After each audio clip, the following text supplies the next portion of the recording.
yeah, yeah, yeah, oh, yeah,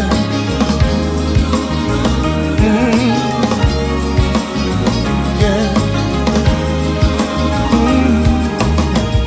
born and dead, saved by love, count my blessings from above. Though in darkness, have no fear. Light will shine on those holding near. They know that sorrow they will pass. For I know in this life there will be something. But remember that love, yes it will. Love will reign. Yeah. Love will reign. Yeah.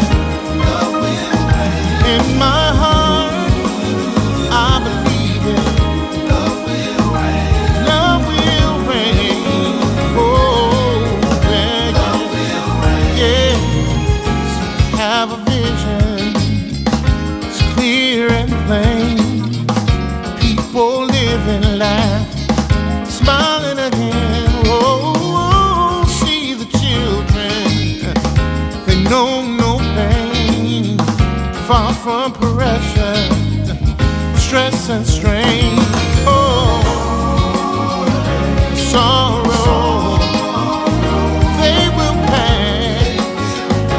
For I know in this life there's gonna be some pain. But remember that love, yes it will. I know, yeah. Love will reign. Gotta believe it. In my heart, I truly believe sun will shine again.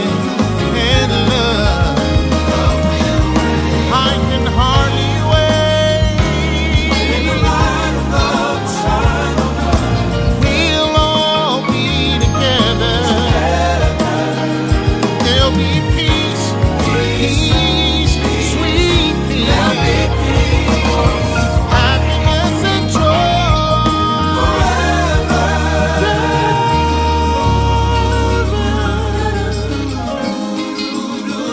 Oh, yeah.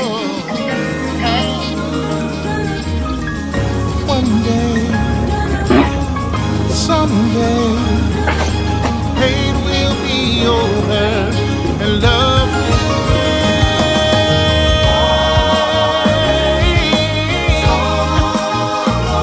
They won't last, for I know in this life there's gonna be some pain. In the end, love will reign. Yeah. Love will reign. Said it in His word. Weeping may endure the night. Love will conquer all. Love will win the fight. So don't be discouraged. Don't be dismayed. The darkest hour that's before the light. Hate will be crushed, fear will be gone, love will remain and go on and on. Though the road seems rough, my friend, we know how the journey ends. Oh, love will reign. Love will reign. Love will reign. Oh, love will reign. Love will reign.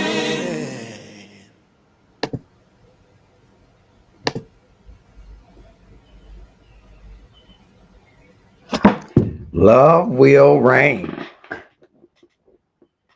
And I want to thank each of you that are joining on all of these platforms. Rochelle Weathers is joining, one of my best friends in the entire world. And I hope that you are joining wherever you are around the world. If you are with us live on TikTok, I'm pointing to TikTok because they're not through Restream. If you're live on LinkedIn Live, Twitch TV, YouTube events, Instagram Live, and Facebook Live, from which we emanate. I'm Marcus Holmes, the love activist. I'm advocating for a better love for you and me. And so I hope that you will click share, tag 5 of your closest connections, friends, followers, or subscribers, 5 of the more popular ones to join us in what I believe is an interesting and important discussion as we're in the middle of the month, actually, around Men's Health Month and in the month of Grateful from our self-care journey. It is a interesting time of the year, and each of us probably has an interesting time of the year where we experience or have experienced the loss of those whom we love. And as I've written in my book, The Gratefulness Journey, every day, um, you should take inventory of everything that you have left and all of the people you have left. But one of the things that you have left are the memories of those beloved people who have been part of your journey and part of your life. And so I'm hoping that if you are dealing with grief, have dealt with grief, or want to help somebody else walk through grief, I hope that you will click share and tag someone in this discussion, which I believe is an important discussion. And I'd love for you to jump into the comments and weigh in some of the things that you hear tonight, whether or not these are things that resonate with you, or if they resonate with someone that you should hear it. Tag them right at that point so that they may use this information. In the Love and Stuff community, we want to use this platform to increase the amount of love in the world. I don't know about you, but what the world needs more of is not politicians being assassinated. It grieves my heart to see where our world is, but it doesn't surprise me because there is a record of these things that are happening. The scriptures speak of these things, right, that are happening. But it still grieves my heart to know that there is such evil in the world. There's such cruelty in the world that we are watching politicians be assassinated. We're watching children be starved and be abused. We're watching all manner of things. So I am clear that what the world needs more of is not gossip, is not a reality show, though I love me a reality show. The world needs more love. And if I commit myself, because I know I need to love better and need to be more vulnerable to the love that has been designed by the quintessential love for me, if I get about improving my love, we call it here upping our love game, then I can love those around me better. And who knows, they may in turn love themselves and others around them. And who knows, love may overcome evil with the good of love. We may make a true impact in our world, in a world that seems like it's going to hell, right? But love is still the order of the day. And grief, really, to me, grief is a strange song that tells about love that once is. Yep, grief is a song to me. Sometimes it's playing not in the key that you want it to play in, and sometimes it drowns out everything else that you can hear. But it is telling a story of some love that existed. You wouldn't grieve a person or a thing, an animal or a person, a human that you didn't love. You might feel badly for the loss of someone, but when you are grieving, it's because you feel that sense of loss for something that you respected, someone that you cherished, someone cared about, right? And so that's the conversation I want to talk about a little bit and share from my personal journey. I was talking to someone the other day, which made me rethink today's topic, because What they basically said is June is a tough month. I said, life is a tough life. But June is a tough month for me personally. I experienced a lot of loss, either of people in the month of June or people who were born in the month of June, those Geminis. Shout out to all the Geminis, but I had some amazing Geminis in my life, three of which are on the other side. And I can tell you it's living a different life when your peers, your friends, your siblings, your anchors, your bookends, if you will, are in, I call them angels on the balcony of heaven. And I've walked this journey enough. I'm going to say enough because I have experienced the loss of both parents, as maybe many of you have. Three of my four siblings, two of my dearest friends in the world, and the list goes on and on. But some of those losses were close together in time. And those events, those transitions rocked my world. And I want you to know, yes, one of our dear friends, Anthony Howard's birthday is today. One of my dearest friends in the world. So there's a group of friends of us that I think we started out as the 30s Club, but we were brought back together. I don't think we fully lost connection with each other, but we were brought back together because of death, because of grief. But we have a strong bond. I say have in the present tense. And Anthony is integral to that bond. He's an intricate part of that bond. Someone that I've known since high school. And I can't tell you that there isn't a time that I think of a play, think of a musical, think of flowers, think of rap without thinking specific or Alfredo sauce, and that's an inside joke, without thinking of Anthony Howard. He has been an important part of my life and still is, which is why I always try to keep his memory alive, to remember his voice. And maybe I'll talk about a little bit of that in a moment. But it's difficult to walk this journey of grief. And sometimes in walking this journey of grief, you find yourself stuck. You find yourself not knowing how to move beyond where you are. So I want to talk a little bit about that because I wrote the book, The Gratefulness Journey Every Day, during the pandemic because I didn't know what was going to happen after the pandemic. I didn't know, is the Lord coming back? Is he going to bring us out of the pandemic? Yeah, Andre Green, he was one of a kind. Um, he was one of a kind. And sometimes we were like oil and water, or probably oil and water. But we had a great, great relationship, as I do with Rochelle and others. It's difficult. Sometimes you can get stuck. So Anthony's passing, though Anthony had a heart condition that could be terminal and ultimately was, I was not preparing for Anthony to leave when he left. I was not preparing for him to leave when he left. He was young. Now, don't get me wrong, I think I'm young. But he was young, a young 38, young, and a person who had a health challenge but was full of life, which makes it difficult. When someone who has a health challenge that could be terminal lives so freely, so fully, that was one of the things I admired of him. He was fearless about living life as he saw it, deemed it. Now, part of that might have been because of the condition, but he was like that to me always. He was always that person that had a free spirit and he was going to live his life. So I wasn't prepared for it.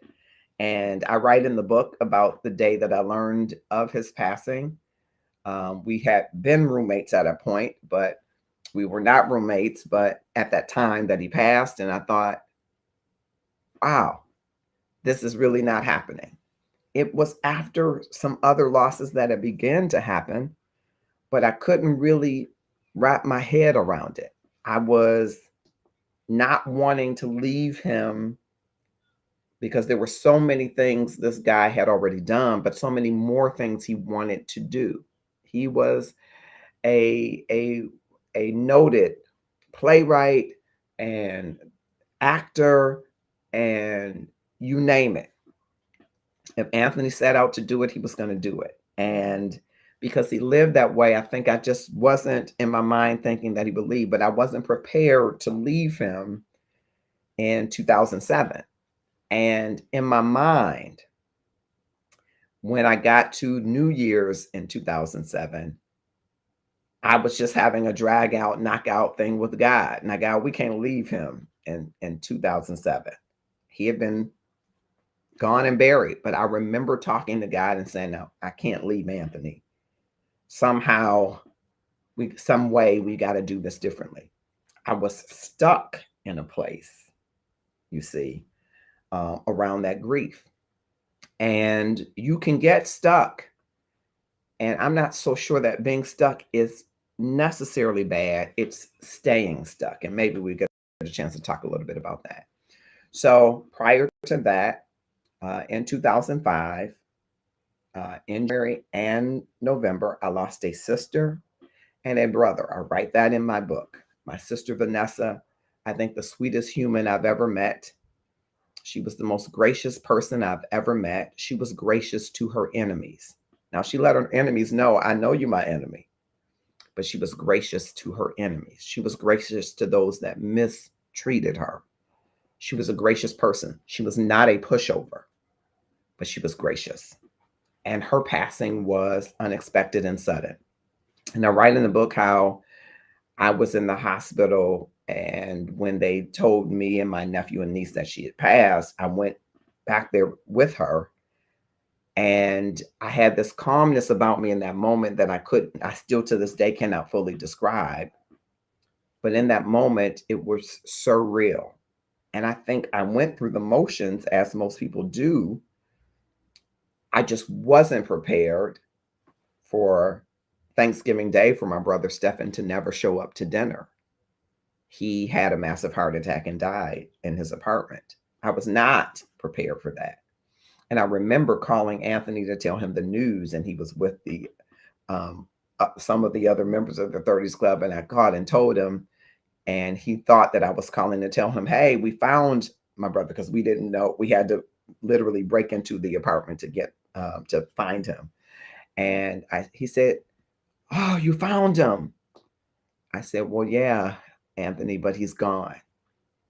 And I remember the way that he responded in that moment to my loss, and how he and my friends were there during that loss. And I was stuck.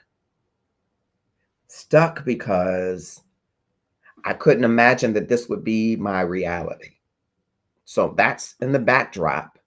My siblings, those siblings were 15 years older than me and 7 years older than me. So older siblings, but still in their 40s. I was stuck. And when your siblings leave, you begin to think about your own mortality. I believe the same thing when your father leaves, but it could be unique to me. And I struggled with the concept that two of my bigger siblings, older siblings, were gone. I was stuck. So going into 2007 now, you see, I had already experienced these losses where I'm trying to navigate, but not really. And then a friend dies. And let me tell you what's different about when that friend dies is because as much as I love Vanessa and love Stephen, I adore Stephen, really. I tried so much to be like him that it drove him crazy. I would take his shoes, his tie. I even took his car without permission, stole it. I wanted to be just like him. He was smart. He was handsome. He was talented. He was athletic. I didn't care to really be athletic. He was well loved by most people and disliked by those that were jealous of him being well liked by most people, and uber gifted with a gift of discernment, which I coveted that. Though I think it hovers over my family. My brother Stephen, like my father, could see you right through somebody and say, no, don't do that. And some of my other siblings, but he had a strong gift of discernment. And so I'm going into 2007, not thinking that Anthony is leaving, and he's gone like that. Stephen's gone like that. Vanessa's gone like that. And when someone leaves like that, though I don't mean at all to diminish someone who over time drifts away, that leaving like that does something to the stability of your life, because every phone call, every knock on the door, all of those things begin to become unnerving. And it makes you less trusting, maybe more suspicious, maybe more clingy in some regards. And that'll show up differently for different folks. But I remember that summer because it was a time that was supposed to be a time of celebration. One of our other friends, Sandra, who may see this later, was getting married. And I learned amidst that celebration that my own niece, my Delisa, was making her dress. But we had to go to a funeral and then go to a wedding. I can't tell you how guilty I think I felt about not wanting to celebrate the wedding, though I wanted to celebrate Sandra, but I was grieving Anthony. Anthony wouldn't have had it any other way. He would say, go, be there. But I couldn't. In that moment, I was stuck for a moment. I saw the beauty of Sandra coming down this winding staircase, and I thought about if Anthony were here. I felt stuck. And it didn't stop, because the next June, on Father's Day of 2008, my sister Adrienne, my beautiful sister Adrienne, my smart, savvy, funny, sassy sister Adrienne, who I credit for teaching me to be smart. I credit for doing her homework because she made me learn her homework as she was doing it. I credit being smart, though I think smart runs in my family. I credit being smart to her. And she had that discerning gift to some degree too.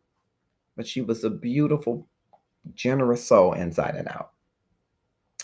She made her transition on Father's Day.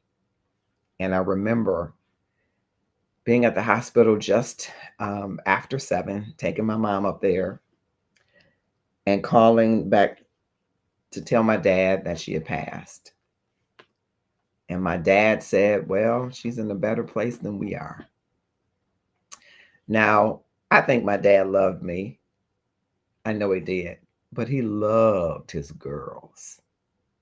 I don't know if there are any dads out there. I'm a girl dad, uncle dad. It's something about them. I don't know. They can get away with How to Get Away with Murder was written by girls. I know it for certain. But I write in my book that the light in his eyes left that day. And he didn't live to see another Father's Day. So I'm seeing these successive losses. And I felt stuck in a place in the grief, in part because I didn't want to move forward without them. And I think that I'm not alone in that. There are people who experience loss and you get stuck because you don't want to leave them behind. And if that's you, I want you to consider that there is a path forward. It doesn't eradicate your grief journey. You will have that grief journey and it will evolve and transition as you continue through life. Okay. I, so far, know it to be a lifelong journey. There are times I have shared with others, some in the Love and Stuff community. There are times I can see a father and his son, and it'll reduce me to tears. There are times I can hear a son talk about his mother, and it can make me smile from ear to ear. There are times I can see siblings arguing, and it'll make me so angry because I don't have those siblings to argue with. I'm blessed to still have one sibling. So it shows up. As a matter of fact, I was just sharing with someone, I invite grief so that it doesn't show up unaware to me. It is often a surprised guest. So what I've learned to do is to invite it. I invite grief in spaces that I know it may show up, and I make room for it to show up in other spaces. Not to consume my life, but to be in the space with me where those emotions I may have to navigate about moving through places. And so I wanted to share a few of the lessons, not primarily from the book, but some things for you to consider if you're walking through that grief space. Now, one of the things that I know for sure, did it? Okay. One of the things that I know for sure is that when you're walking through a grief space and other people, some of which who haven't walked through that space, they don't identify what you are dealing with, that you have to take responsibility to move and navigate in that grief space without regard for their understanding. Because sometimes when you, because of them, suppress it or repress it or bottle it up, it can impact your health. And sometimes we're more concerned with making sure other people see us as being okay than being okay with not being okay. Somebody else may not contend with that well. I have had people, and I've shared here and other places, who said, "Oh, it's been that many years. Oh, you should be better now. You should be over it now." Now, I don't really think that they meant to bring the Herbert Holmes out of me. I think that they really meant well. They didn't know better, but they meant well. And so I have found myself saying, first cousin to Peter, I found myself saying, okay, that's a person who doesn't understand grief and the nuances, because everyone's journey is unique and different. People respond and navigate through grief differently. But it's your responsibility to ensure, no matter what someone else does, that you have a plan to navigate it so that you can maintain some mental wellness, physical wellness, and wholeness. Yep. You learn to live it with a broken heart. And it shows up in different ways. And people often don't understand that.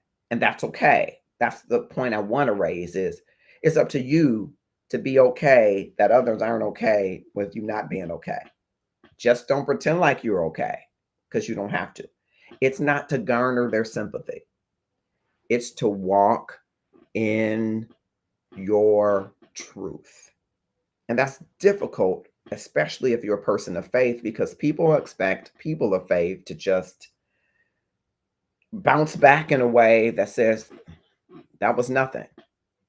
And most people that tell you when they've gone through trauma, and grief can be trauma, when they've gone through challenges or issues, that they're just okay, most people are lying to you.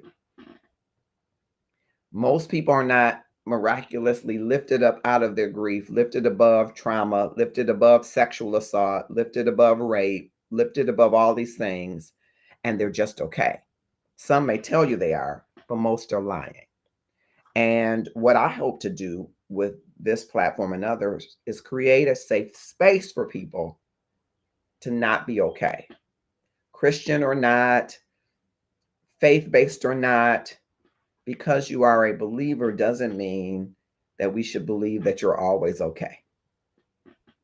And you got to give yourself permission not to be. And so I went through many of those losses, continuing my regular journey in time and not taking time for myself. Part of me, I think, wanted to believe that I could be okay if I just kept moving. And part of me really didn't know what else to do but to keep moving.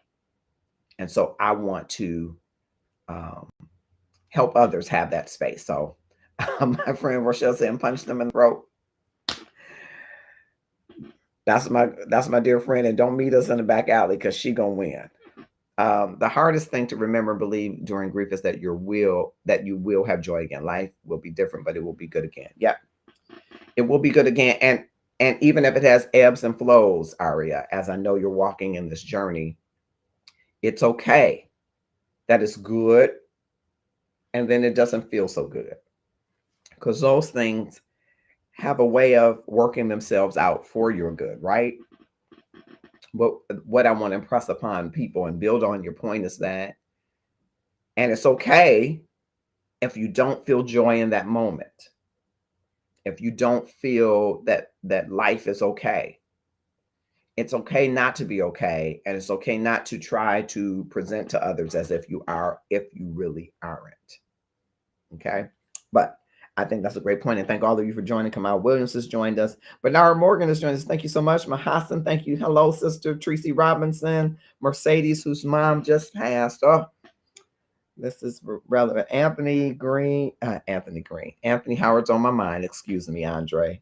My dear friend Andre Bilal Muhammad, a longtime love and stuff. Thank you, Tracy Stanley. Thank you so much, all of you that have joined across platforms, and those of you, Nicole and others, Jeffrey. Thank you. I see you on TikTok. Thank you so much. Click, share, and tag someone to join us. I messed that up. All right. I messed that up. I'm trying to look on too many devices, and that's what I get.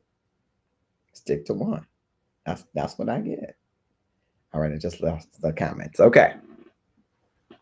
It may as well be okay because it's going to happen. Finding it only makes it worse. Well, most times when we're in fear or when we think we're in failure, and sometimes grief can feel like you cannot get out. You're failing to live, right? Most times when we're in fight or flight, we do what? We go into survival mode, right? And so one of the hopes is that you don't have to feel like you have to be in survival mode. Okay, I want to make sure that everything is going right across the platforms. Thank you so much. Okay, thought I saw a glitch. Okay. So I'm going to share these 7 things really quickly because it's 9:09 and we want to stay close to time. Lesson 1, grievance. Now I'm at work. Grief is essential. When you lose something, someone you love, grief is not an option. It's essential. It's necessary for the emotional clarity and healing that you're going to need. It is not an option. So don't treat it like it's an option. Okay. I still at this moment vividly recall the day, January 7, 2005, that my sister Vanessa passed away. And I wanted to run from grief. In that moment in the emergency room, rubbing her hair, holding her hand, talking to her and saying, what am I going to do without you? How am I going to help Felix and Tammy?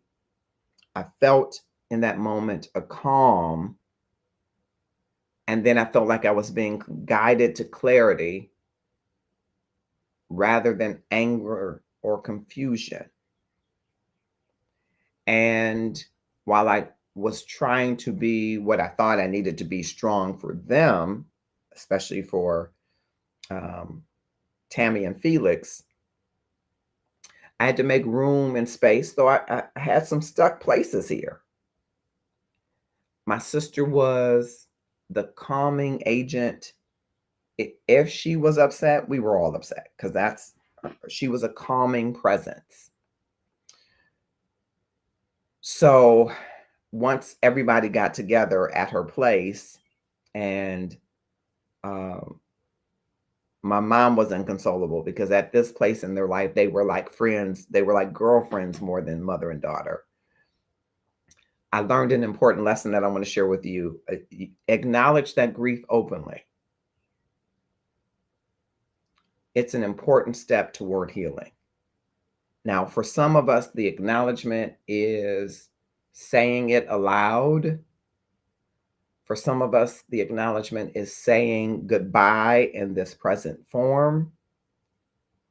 But you have to find the acknowledgement that works for you, that after the shock, in most cases, there will be shock, after the remorse, because sometimes there's remorse, openly acknowledge what has occurred. It seems like I know it occurred, but really, until you acknowledge it, your whole mind, body, and soul doesn't know it. You're hoping that this is a dream. You're hoping that you got to acknowledge it openly. And again, that's going to manifest differently for each individual. Okay. Megan Devine, who's an expert in grief, says set aside some daily moments to actively acknowledge your grief. Journaling, quiet meditation, crying, screaming, however you can allow yourself to feel the experience and have emotions without judging them, without saying, I'm sorry, I'm crying too much. No, cry as much as cry can be so that you can come to an open acknowledgement of what you are now experiencing. Okay. I'm going to just jump back to the comments before I go to the next thing. Andre says, my dad left us on July 1st, 2019. My grief has only intensified. I'm glad I was in bed almost all day on Father's Day. I thought I was sick, but I now think it was my despair of not being able to talk to my dad, hear his voice.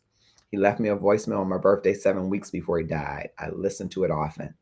I listened to that on Father's Day and was able to enjoy the rest of the day with my son and grandson. I'm so glad, because as I was reading it, I was thinking the same. I was going to tell you.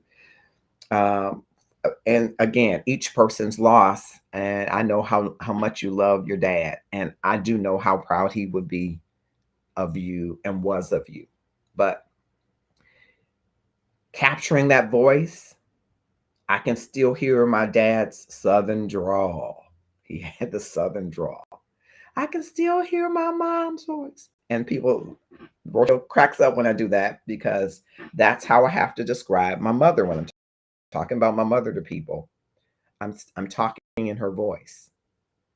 I can remember the scent of her perfume. Those are the things those are the sensibilities that touch my emotion when I'm triggered, so that I can find some way to navigate those moments, like Father's Day, like you did, listening to his voice often. And the Right Reverend Daryl Redman gave me some sage advice. He says, talk to them as if they are here. Now, some people say, you talking to the dead? I don't care what you say. It's great advice. I'm in the shower sometimes. Sometimes I'm singing in the shower. But sometimes I'm in the shower and I'm just talking, or in the bathtub and I'm just talking to my sister and saying, now, you know, this is what I want to say when I get in there at work. And I can hear her voice saying, Marcus Ray, what you want to say ain't what you gonna say. And I relish that. I fully know that she is receiving the reward of an anointed Christian woman on the other side. And she wouldn't come back here. But I am firmly confident that the music of her presence, of all that she's sown, is still with me. And I use that to comfort me. So that first, grief is essential. Do not make it an option. It will come to revisit you with a vengeance when you do. And all of these decisions that you make in the moments of grief will haunt you. because you shouldn't be making major life decisions unless you have to. And get some advice when you do in the grief process. It's the wrong time to get married. It's the wrong time to buy a house. It's the wrong time to make major moves unless you have been led by Holy Spirit or you have, spoken with someone to help advise you, especially if you've made grief an option. Grief is not an option. It's essential. The second lesson I think I would share with you is that grief is a loving reminder. I think I alluded to this earlier. That every grief experience reminds us really of the depth of the love, of the significance of the loss of that person, of the absence of their presence. Scripture says to be absent from the body is to be present with the Lord. And most people are comforted by that in a lot of ways, but they don't deal with that first part of it, that A clause, some people would say, to be absent from the body. That absence is great. It's a void. And where there is a void, there's a great gulf. There's a great space between the depth of love that you have and that which is no more. So, as I was talking about the memories, I'm reminded of, like Andre, I don't have a voicemail, but I had an email from an old email account that I sent. I would often send my emails to my sister Vanessa. Say, this is what I'm getting ready to tell them. And she said, delete that. What is this gonna solve? This gonna prove that you're Herbert Holmes' son? And we laughed because my dad was quick with it and quick with it. And she said, no, say this. And she sent me an email back, write this. Be kind. With loving kindness have I drawn thee. She pulled out the scripture and the word on me and said, this is what you should do. And I can think of her gentle laughter. I can think of her lovingly chastising me. Now, she also, balled up her fist and hit you. And her wise advice. What it reminds me of is that we had a deep bond, a deep love that we share, that there wasn't anything that my sister Vanessa wouldn't do for me. And grief reminds me of that. It becomes for me then a source of gratefulness. Despite my sorrow that she's not here, I'm grateful that she was. And few people will be able to love me like she did. And I'm grateful for that. If you've ever been loved and loved well, when that love is gone, you will truly be sorrowful, but you can be grateful as a reminder. That grief can remind you how truly privileged you were. So it's like gratefulness and grief are intimately connected. They're in this intimate relationship, right? That's what Grateful Living says.org. And grief reminds us, Grateful Living says, of the richness of our experiences and relationships. I want you to think about that for a moment. How rich you are because of the people you loved and loved you. I want you to sit in that for a minute. It'll bring tears and sorrow, but it'll bring, like Aria said, some joy. How rich, how wealthy are you to have been loved the way that you were loved, and to have loved the way that you loved, and to be challenged and called unto to love. Because when someone loves you well, you're challenged to love them back well, right? And one of the practicums or applications of this is, and you can get a free gratefulness journal from me if you don't have one, but you can write in it specific memories associated with your grief. And as those memories come up, you'll be surprised, as if you let them come up, they will unlock memories that you're suppressing. It will enrich your life daily, weekly, or any time that you're thinking about that person. Go into the journal and write about what you're feeling and thinking, and watch how it unlocks some of the things that you may be repressing, some of those emotions. Write it down. Reflect on it. Write a meaningful memory about it. Honor the significance of that memory and the love it represents by saying, yes, that was a good thing. Even if it is a situation where they were chastising you or challenging you, grief is a loving reminder. It reminds us of the depth of love and the significance of the person that we have experienced the loss around. Aria says, my big brother and superheroes left us in February 2007, and I thought I would die. My dad left us in January 2019, and it hurt me worse than anything I thought I could imagine until my mom left us in July of 2024. There is no pain like it. I never expected it. I tried to avoid it. I couldn't believe it was real, but it was absolutely, and so is. I thank God for memories. I don't think I would have made it without them and the Holy Spirit. He sent me so many to comfort and love on me, and still does whenever I'm sliding into the darkness of grief. Thank you for sharing that. I tell people all the time that I've never been in more pain, but I've never been more grateful. Thank you for sharing that. I think that is amazing. So then moving on at 9:22 to lesson number 3, I'm going to move through these as quickly as I can. It's an important topic to me. I've spent a lot of time in these grief streets. 3, grief as a form of self-care. Now that might seem strange to some, but if you approach grief with some self-compassion, it will build your emotional resilience and healing.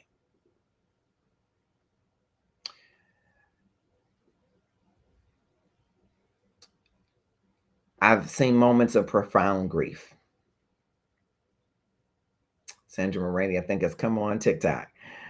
Losing these multiple family members in such close succession, and friends are the families that you choose, right? So think of it from January 2005, I was losing people through May of 2009 in close succession, one after the other. But you can find comfort in taking care of yourself during those times from meditation, prayer, mindful breathing or mindfulness, writing, reflective writing, just demonstrating the grief itself tells yourself that you can move forward, that you can be okay, that while it's shaking your being, you're still being. And when you say, I'm worthy to walk through this grief, I'm worthy to make it out okay and navigate with it as a maybe lifelong companion, what you're really saying, I'm worthy of moving beyond just the pain and knowing that the origin of the pain is because I was worthy of love. It's a self-compassion about your worthiness, and that the pain is real, but the source of pain is that you loved. If you had not loved, there would not be pain. Now, there's a general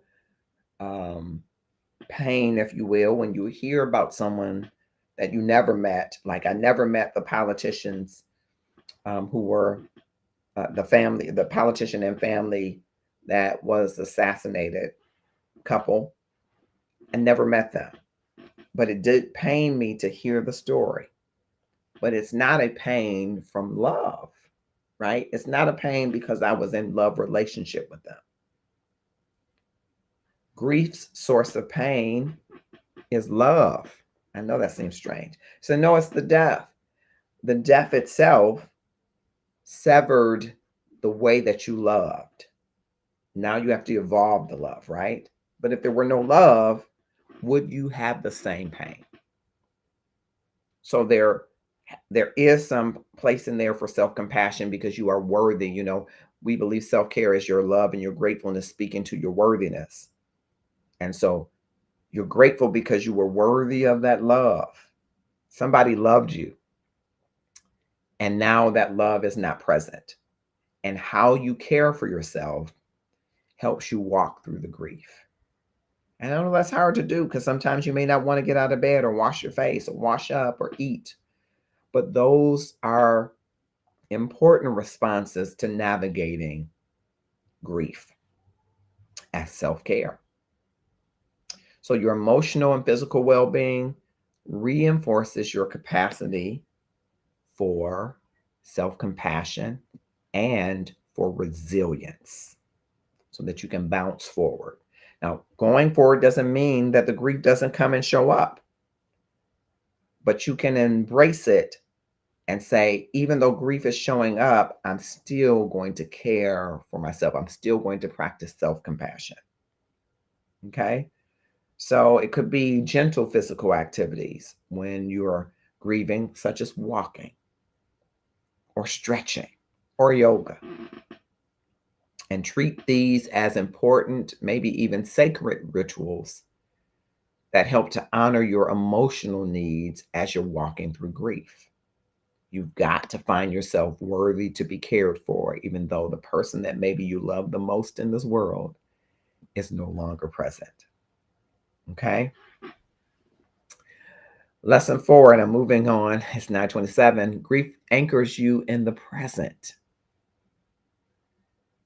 because it helps you authentically confront, if you allow yourself to, and sit in your current reality without numbing it, escaping from it, avoiding it. You can be anchored in it. I write in my book, I talk about the time I was during COVID-19, I was in Kroger's, and I I was not I was kind of going through the motions. There were so many losses happening during COVID. And I got to the cashier, and I don't know, it something triggered a turn on of the moment that basically I was just thanking her for being present that day. And I say thank you to the cashier. I say thank you to the waitress. I say thank you to the barista. But I don't know that before that I really said thank you for coming today. Because I don't know what you had to get through or go through, what your family is going through for you to be here and bag our groceries. We're all in this pandemic. We're all going through this.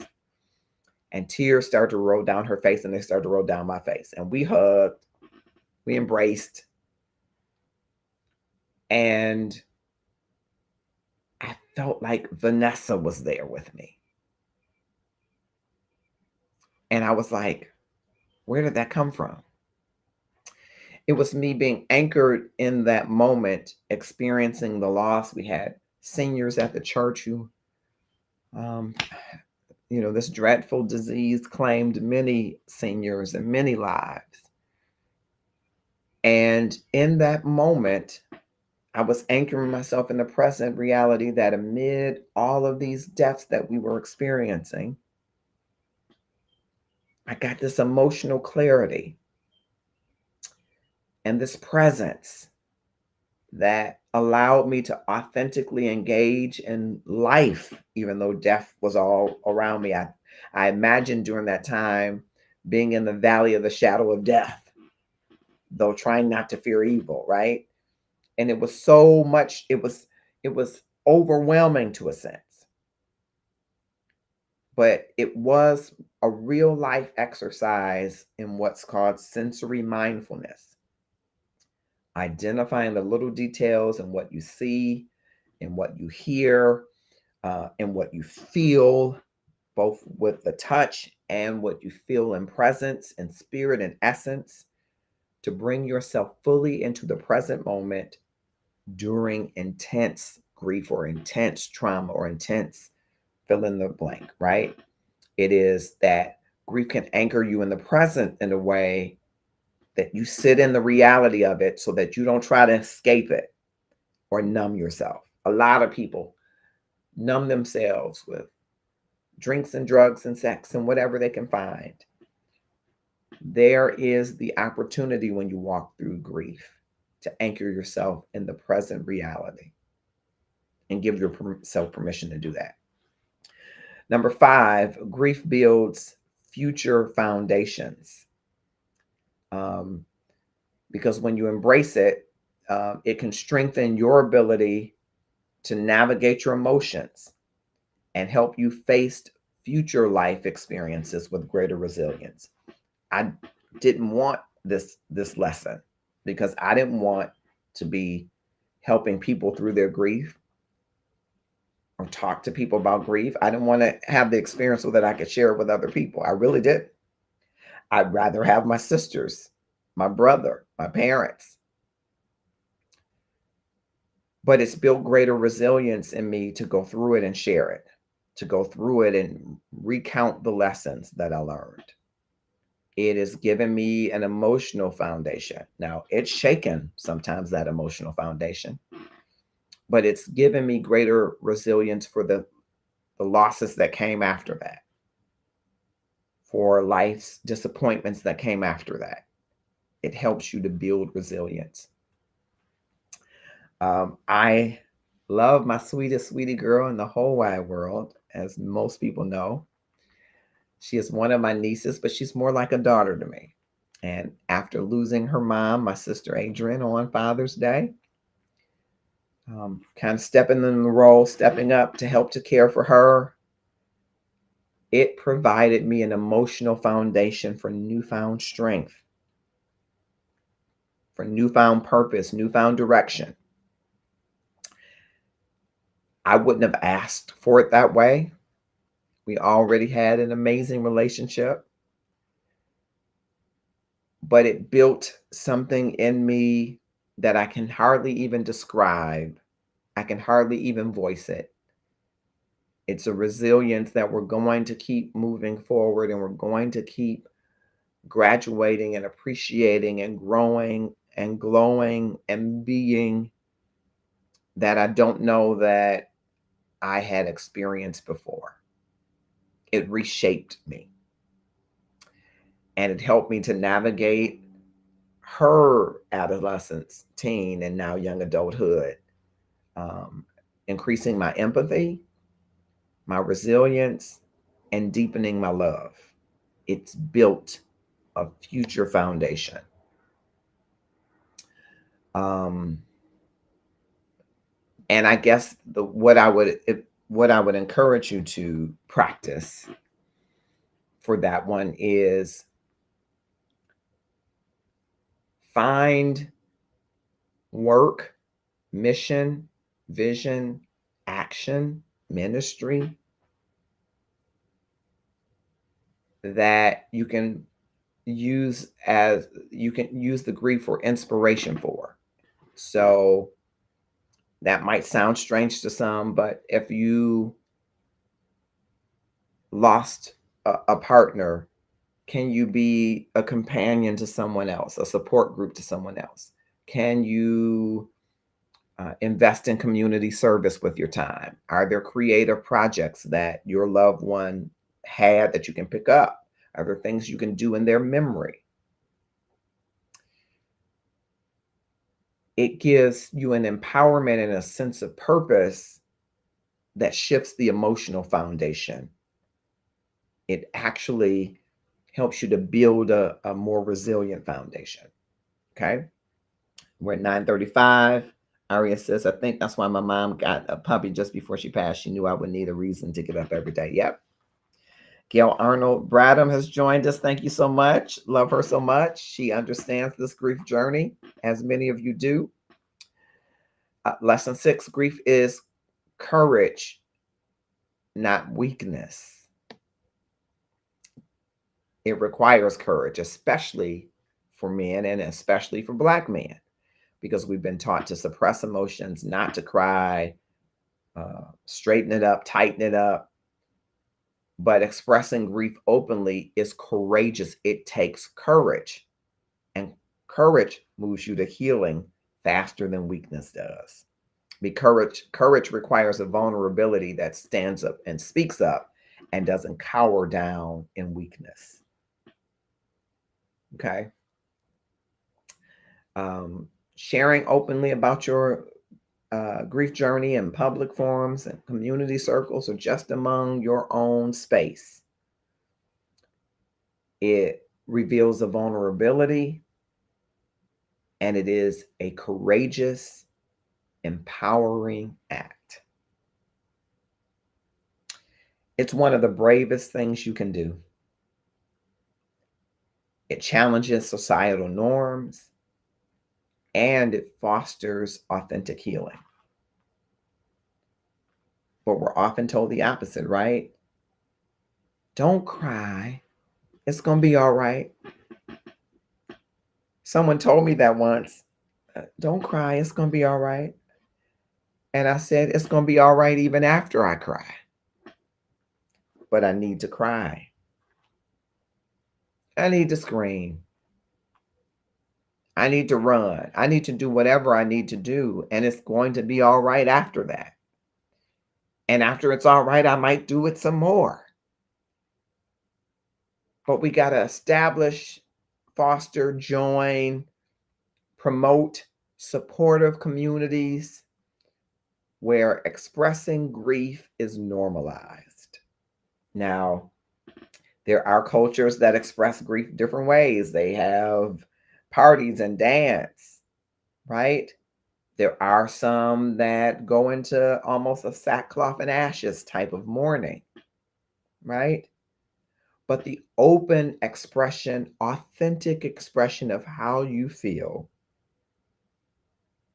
should be a practice that's normalized. It might involve storytelling, like I'm sharing some of the stories, but you have to be able to have a place to share it openly and authentically. And that's why I'm so committed to still working on men's space, because I'm calling it men's space. And I've talked to Lori Wesby about a space for women. I think people need a space where they can be open and authentic without being judged. And I want you to know that the Love and Stuff community is such a space where you can be who you are and be challenged to be the best of who you are and called unto a place where you see grief as a courageous act and not a place of weakness. And we're at 9:39 and lesson number 7, the final one that I want to share today. And please keep the conversation going in the comments and let me know if you're interested in sharing some grief space with me, more than this space. I'd love to talk more with those of you that be willing to do that, because I see a real need for people to be able to have an open and authentic space without judgment. And that's what I hope the Love and Stuff community has been and will continue to be. Number 7, grief enhances community. It's why it's important that people gather, if for nothing, to bring you a plate of mac and cheese or that beef stroganoff that you don't like. Because shared grief can build stronger bonds, deeper emotional connections within our communities. You know, most people have experienced some form of loss, whether it's the loss of a pet, it's the loss of a parent. Those aren't on the same level for most people. But those people walking together can build stronger bonds that can uplift them in times of tumult, times when they are struggling. Everyone could be lifted. You know, family gatherings after losses become powerful spaces for collective healing. When grief is allowed to be openly acknowledged, it can foster deeper bonds. It could help healing conversations for people that are at odds, if facilitated correctly, so that they have shared resilience. Okay? Community grief can transform your personal pain into collective strength. And that will only deepen human connection, because we often see ourselves in others' pain. We hear our voice in others' screams, and we begin to empathize with their journey. And when you empathize with another, when you put yourself in their shoes, when you put your head in their hands, when you have their tears roll down your face, it strengthens the human connection. One of the practicums that's recommended by Grateful Living is to facilitate regular community grief circles, which is something I'm really contemplating for the Love and Stuff community, considering the volume of loss that we saw in the pandemic alone, but the loss that people have experienced over time. I had the privilege and pleasure to meet some pretty amazing scientists who are doing they're doing I'm sorry, TikTok is telling me something. Okay. They're doing uh, a resilience index, which I think should be delivered to every person in every town to see how resilient people have come out of the pandemic. And it deals with resilience and it deals with empathy. And I'm interested in having people take this assessment to see where you are in your grief journey, and then take it after so many periods of time to see how you are evolving into resilience. And I think these communities, grief circles, are a great place to have these resilience type conversations and assessments. These spaces would be spaces to create for sharing, for listening, maybe even collective rituals if people want to practice mindfulness or a walking group, or they want to have some regimen that they do whenever they're triggered, going into these group circles grief circles as often or as infrequently as people want to do, as formal or informal, which gives people an opportunity to honor the grief and to cultivate the gratefulness. Janetta Hodge, I'm thinking of you today. It's so needed. She said, Angela Mullins is here. Happy belated birthday, Noah Williams. Thank you. Andre says, during our recent trip to Ghana, there were two brothers with us on our tour. We found out they lost their dad, and we took time out to visit their home to pay our respects. They were so grateful that we took time out to celebrate their loved one with them. It was a beautiful moment on our trip. Yes, I think it's so important to honor the grief of others. It's so important to honor the grief of others. It humanizes the connection, because it's easy in this world. I mean, we hear about loss and horrific situations every day. You see it on social media. People are filming people that are, all kind of things you're seeing, right? You can flip on social media and you can almost see someone's tragic end, because people will play those types of things, to where people become desensitized to some degree, and they forget that the person who lost their daughter is a human. The husband whose wife passed away is human. And until we're really willing to honor the grief space of another, I don't think we really acknowledge their humanness. Sure, you know that they're a person. You know that they're living, breathing. But until you're able to look them in the eye, hold their hand, arm on the shoulder, pray with them, sit with them, and sympathize and empathize with them, hear their story, you haven't tapped into the beauty of the humanness. And I know grief can be ugly, but uniting in humanness can bring a new visual to something that has been heretofore considered very ugly. Grief is not easy. And I think it isn't because love isn't easy. Now, God is love, so it's easy for him to be love, right? But the rest of us are working, experimenting, perfecting our journey through it, right? And as you move and navigate in this world and experience the loss of someone that you love,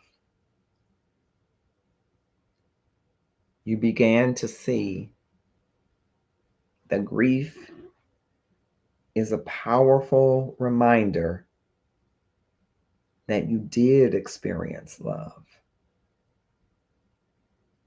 Use the power of that love to help you heal, be resilient, and move forward. Not saying that grief won't be a companion, but move forward to live the life that your loved ones would have wanted you to live. I hope that you will keep this conversation going. And if any of what I've said has resonated with you and you feel that you could benefit or give to a grief circle, I want you to inbox me across any of these platforms because I want to connect with you and connect you with others just for the purpose of having an authentic, open space to be courageous and grieve. And if you feel that there are other resources that you need, we have counselors and therapists within the Love and Stuff community that we can connect you to walk on your own individual journey. But I want you to know that you're not alone, that you don't have to grieve alone. You don't have to avoid it. You don't have to escape it. You don't have to run from it. You can come into a community where we will embrace it and help you honor it so that you can move forward and live your best life. I can tell you sometimes I am just overwhelmed with the absence of these people that I love. I am thinking of Anthony today because today is his birthday. And if he was here, we would be having fun on his birthday. He would ensure that he was not going to be having a boring time on his birthday, or he's quickly going to get rid of you. And just in a few days ago was Leonard's birthday. And a few days before that was my sister Adrian's birthday. Now, can you imagine? The three of them loved Prince, who they thought was the greatest entertainer. And I loved Michael Jackson, who is the greatest entertainer. And Leonard would say, okay, it's Michael Jackson, because he was always going to side with me and always going to have my back. And coming into this month, I can't help but think of them whenever I hear a Prince song or a Michael Jackson song. I can't help but want to dance, though I don't really dance like that, but want to dance and sing along to the music because I'm thinking of them. Sometimes it's overwhelming and I can't hear anything else but a Prince song. And sometimes I'm so grateful to have been loved as well as I have been. Those two times are companions. They're not enemies. Grief is only an enemy if you don't embrace it. But if you embrace it, grief is a companion that reminds you that you've been deeply loved or you have loved deeply. And that's enough to be grateful for. I hope that some of this has been helpful to you. And if it has, I hope you will click share right now and tag someone to join in the conversation, watch the video, and seek their own healing Here is a little bit about the gratefulness journey every day. Marcus, I want to congratulate you on Love and Stuff. I really want you to know that staying grateful and understanding the power of what it is to be operating out of a space of abundance and gratitude is the most important part of every journey of every day. So, Marcus June, congratulations on this book. It's on Amazon now. That makes me so proud of you and your family and me and my family, and every single person around us gets it. So good on you for bringing it into the hands and the laps and the Kindles of all the people. Okay, so we're going to check it out. Can't wait to learn more.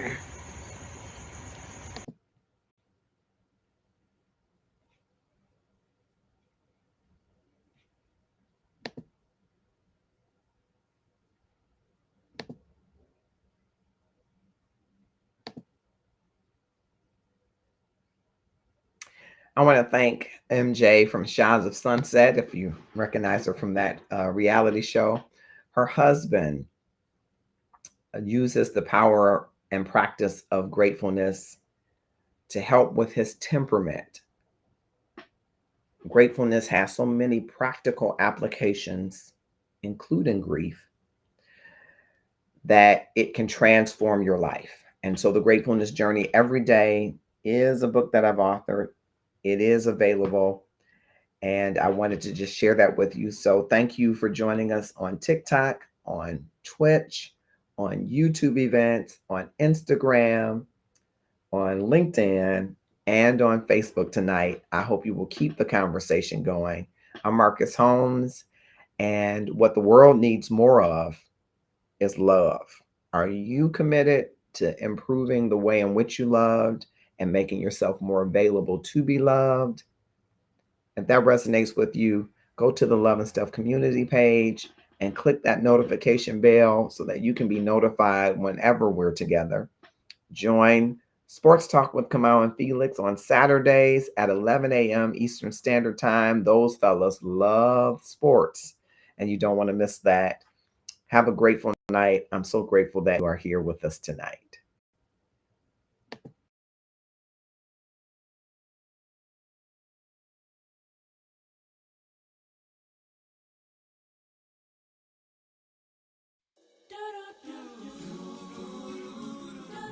Yeah, yeah, yeah. Oh, yeah. Mm, yeah.